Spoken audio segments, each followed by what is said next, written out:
If there are any sure bet about the future of mobile, they are that the data usage will continue skyrocketing. By 2020, the number of subscriptions, which includes mobile broadband, mobile PCs, tablets, routers, and IoT devices, is expected to grow to more than 9 billion. Needless to say, new applications and services will require even higher data rates. This cannot be achieved out of the blue, right? Certain means will be required. MIMO and OFDM are two base technologies that will be enablers. Along with these, there are a number of other techniques and technologies such as carrier aggregation, coordinated multipoint, LTE relaying, etc., which will be employed to improve the throughput and coverage. Hello everyone, welcome back to the fundamentals of 4G.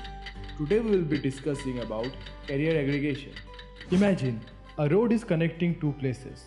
Now, as the number of people traveling increases, what do we do to serve the increased traffic? We add more lanes or construct flyovers. Similarly, in LTE, carrier aggregation is used to serve increasing bitrate demand. Here, bandwidth is increased by aggregating separate spectrum, thus increasing the bitrate and network performance. Here, each aggregated carrier is referred to as a component carrier or CC. The component carrier can have a bandwidth of 1.4, 3, 5, 10, 15 or 20 MHz. And as per 3GPP, a maximum of 5 component carriers can be aggregated. Hence, the maximum aggregated bandwidth is 20 times 5, that is 100 MHz. Now, carrier aggregation can be used for both FDD and TDD. In FDD, the number of aggregated carriers in downlink is always greater than or equal to the number of carriers in uplink. While in TDD, the numbers will normally be same for both downlink and uplink. Now, in LTE Advanced CA, each component carrier used for data transmission is also referred to as a serving cell. In carrier aggregation, we have multiple serving cells, but RRC connection will always be handled by primary serving cell.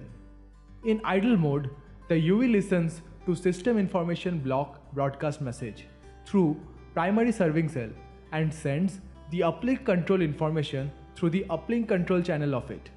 Basically, all signaling messages are handled by PCC. The other component carriers are all referred to as secondary component carriers or SCC. Unlike PCC, there can be multiple SCC. The SCCs are added and removed as required, while the PCC is only changed at handover. Introduction of carrier aggregation introduces new messages in the protocol layer.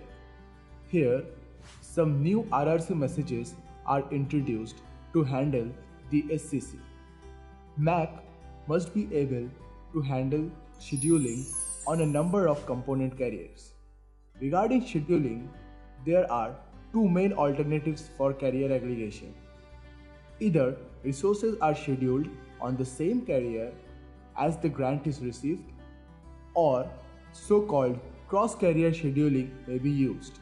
In physical layer, the signaling information about scheduling on component carriers must be provided in downlink, and HARQ ACNAC per component carrier must be delivered in uplink and downlink. Now, the aggregated carriers can be intra-band contiguous. This simplest CA deployment scenario aggregates multiple adjacent component carrier in a single operating band. However, in most countries, the spectrum allocation is more fragmented and contiguous aggregation within the same frequency band may not be possible. For such scenarios, non-contiguous CA is deployed. The main advantage of LTE is it can be deployed in various frequency bands. And to serve huge customer base, operators have license to operate in multiple bands. To aggregate component carriers from different frequency band, the operators deploy interband CA. Interband CA is more complex than intraband CA because the multi-carrier signal cannot be treated as a single signal and therefore requires a more advanced transceiver in the user equipment. To specify different CA combinations, we need to understand some new definitions. Number 1, Aggregated Transmission Bandwidth Configuration or ATBC. It is the total number of aggregated physical resource blocks. Number 2, CA bandwidth class. It indicates a combination of maximum ATBC and maximum number of component carriers. In release 10 and release 11, three classes are defined. Class A, it has ATBC less than 100 and maximum number of component carriers is equal to 1. Class B has ATBC less than 100 but maximum number of component carrier is 2. Class C has ATBC ranging from 100 to 200 and maximum number of component carriers is 2.